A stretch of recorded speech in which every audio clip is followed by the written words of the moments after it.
Good morning, students. This is Dipanka Hari. I am an assistant professor of English literature.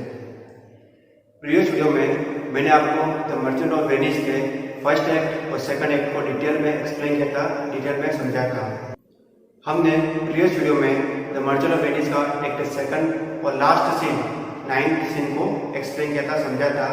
हमने ये discuss किया था previous video में कि एरागोन का प्रिंस पोर्शिया के लिए मैरिज प्रपोजल लेके आता है, बट पोर्शिया के फादर के विल के अनुसार जो कोई भी 3 कास्केट्स में से राइट कास्केट को चूज करेगा उससे ही ओनली वो ही पर्सन जो है पोर्शिया से शादी कर सकता है। तो पोर्शिया के फादर की लास्ट विल ये थी कि वहां पे 3 कास्केट्स होंगे, एक गोल्ड का कास्केट, एक सिल्वर का कास्केट और थर्ड होगा रेड कास्केट। तो जो कोई भी उन तीनों कास्केट्स में से राइट कास्केट को मीन्स जिस कास्केट में पोर्शिया की पोर्ट्रेट, पोर्शिया की पिक्चर निकलेगी वही राइट कास्केट होगा, और जो कोई भी उस राइट कास्केट को चूज करेगा वही एबल होगा जो कि पोर्शिया से शादी कर सकता है। तो एरागोन का राजकुमार इस शर्त के साथ आता है, और साथ ही जो कोई भी पोर्शिया से शादी करने के लिए आता है उसको कुछ और शर्तें माननी होगी। फर्स्ट कंडीशन उसकी यह होगी कि वह तीनों कास्केट में जो कोई भी कास्केट को चूज करेगा, और अगर वो सक्सेसफुल हुआ या अनसक्सेसफुल हुआ, किसी को भी यह नहीं बता सकता कि उसने कौन सा कास्केट चूज किया था। और अगर किसी ने ये डिसाइड कर लिया है कि वो पोर्शिया से शादी करना ही चाहता है और वो अगर अनसक्सेसफुल हुआ तो उसके बाद मीन्स उन तीनों कास्केट में से चूज करने के बाद वह किसी और लड़की से कभी भी विवाह नहीं कर पाएगा, शादी नहीं कर पाएगा अपनी पूरी लाइफ टाइम। और अगर वो अनसक्सेसफुल हो गया तो जैसे ही वो अनसक्सेसफुल होगा उसे वहां से जाना पड़ेगा, बिना कुछ उसे कोई आर्ग्यूमेंट करने नहीं दिया जाएगा, उसे वहां से तुरंत ही वहां से जाना पड़ेगा। तो एरागोन का प्रिंस बहुत सोचता है, बहुत विचार करता है, और अंत में वह सिल्वर का कास्केट चूज करता है।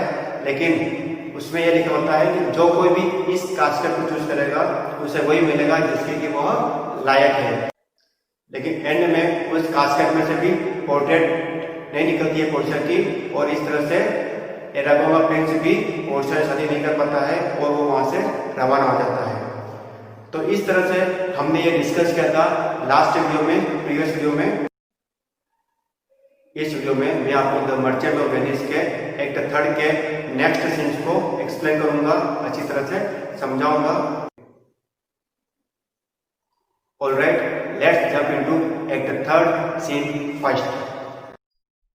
तो जैसे ही act third scene first open होता है, जो प्लेस हमें दिखाया जाता है वो है वेनिस की एक स्ट्रीट, एक गली। और इस सीन फर्स्ट में जो कैरेक्टर्स अपीयर होंगे उन कैरेक्टर्स के नेम है Solanio, Salerio, Shylock and Tubal. ये चारों characters act third scene first में परफॉर्म करेंगे। एक्ट थर्ड सीन फर्स्ट के बिगिन होते ही सोलेनियो एंड सेलेरियो आपस में बातें करते हुए दिखाए जाते हैं।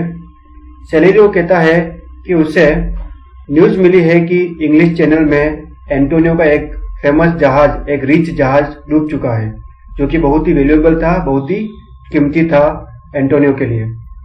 वो आगे कहता है कि मैं ये चाहता हूं कि यह न्यूज जो है एक झूठी निकले, एक लाई निकले, पर शायद यह न्यूज ट्रू है। इससे एंटोनियो को बहुत ही ज्यादा सफर करना पड़ेगा, उसका बहुत ही लॉस होगा, उसका बहुत ही नुकसान होगा। आगे सोलेनियो एंड सेलेरियो बातें कर ही रहे होते हैं, तभी शाइलॉक सामने से आ रहा होता है।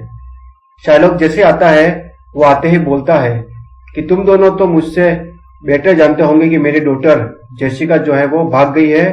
तो सोलेनियो कहता है कि वह एडल्ट हो गई थी, बड़ी हो गई थी, मैच्योर हो गई थी, वो अपना डिसीजन खुद ले सकती थी, और अब वो अपने पेरेंट को छोड़कर कहीं भी जा सकती है और किसी के साथ भी शादी कर सकती है। शाइलॉक सोलेनियो की बात सुनकर कहता है कि मेरे खुद के ब्लड ने, मेरे खुद के खून ने मुझे धोखा दिया है, डिसीव किया है और मेरा विद्रोह किया है, रिवोल्ट किया है। मुझे तो बिलीव ही नहीं हो रहा है कि ऐसा कुछ भी हो सकता है।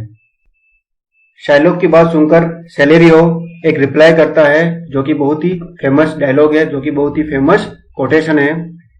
There is more difference between thy flesh and hers than between jet and ivory. more between your bloods than there is between red wine and Rhenish. Celerio यह कहना चाहता है कि जेसिका जो कि शाइलॉक की डॉटर है वह बहुत ही ज्यादा डिफरेंट है शाइलॉक से। जेसिका का नेचर और उसका बिहेवियर बहुत ही ज्यादा अलग है शाइलॉक से, अपने फादर से।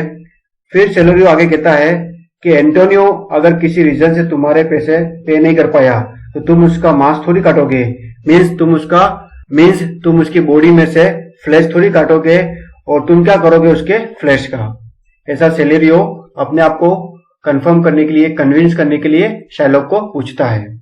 सेलेरियो की बात सुनकर शाइलॉक आगे कहता है कि एंटोनियो तो बैंकरप्ट हो चुका है, बहुत ही दिवालिया हो चुका है, क्योंकि उसने इतना खर्चा किया है कि अब उसके पास कुछ भी बचा नहीं है। और यहाँ तक कि उसने अपने फ्रेंड बेसेनियो को भी बहुत सारा धन देकर, बहुत सारी मनी देकर उसको भेज दिया है और इस वजह से वह बिजनेस में पूरी तरह से दिवालिया हो चुका है। जो मैंने उसको अपना उधार दिया था तो मुझे तो लगता है वो मेरा उधार भी नहीं चुका पाएगा। और हाँ, हो सकता है कि उसका मांस मेरे रिवेंज लेने के तो काम आएगा ही। हो सकता है कि अगर मैं उसका मांस काटूंगा तो वो मेरे किसी काम का नहीं हो, लेकिन और इस वजह से मैं अपना रिवेंज तो ले सकता हूँ, क्योंकि उसकी वजह से मुझे पहले से ही लाखों का लॉस हुआ है। क्योंकि जब भी मैं किसी और से इंटरेस्ट लेता था तो वो हमेशा मेरे ऊपर हंसता था और साथ ही लोगों को मेरे ऊपर भड़काता था, मेरे लिए भड़काता था। और उसकी वजह से मेरे बहुत सारे दोस्त, मेरे बहुत सारे फ्रेंड्स कम हो गए और मेरे दुश्मनों की संख्या बहुत ही ज्यादा बढ़ गई है। उसने मुझे हमेशा रिडिक्यूल किया है, मेरा मजाक उड़ाया है, मेरे नेशन को, मेरे देश को, मेरी जाति को हमेशा नफरत की है, हेट की है और हमेशा यही चाहा है कि मेरा बिजनेस स्पॉइल हो जाए, पूरी तरह से खत्म हो जाए। और यह सब भी इसलिए क्योंकि मैं एक यहूदी हूं, क्योंकि मैं एक जीव हूं। यह तो बिल्कुल ही गलत बात है। हाँ, मैं ये मानता हूं कि उसने जो मेरे से मनी उधार ली है वो मुझे चुका नहीं पाएगा, तो उसका मांस मेरे किसी काम तो आने वाला नहीं है। लेकिन फिर भी मेरे दिल को तो तसल्ली मिलेगी कि इतने सालों में उसने मेरी जो इंसल्ट की है, उसने दूसरे बिजनेसमैन के सामने मेरी जो अपमान किया था उसका मैं बदला चुका सकता हूँ और मेरे दिल को शांति मिलेगी। ऐसा शाइलॉक सोलेनियो और सेलेरियो को कहता है। अब आगे का सीन हम नेक्स्ट वीडियो में देखेंगे, नेक्स्ट वीडियो में डिस्कस करेंगे। Alright, thank you for watching this video.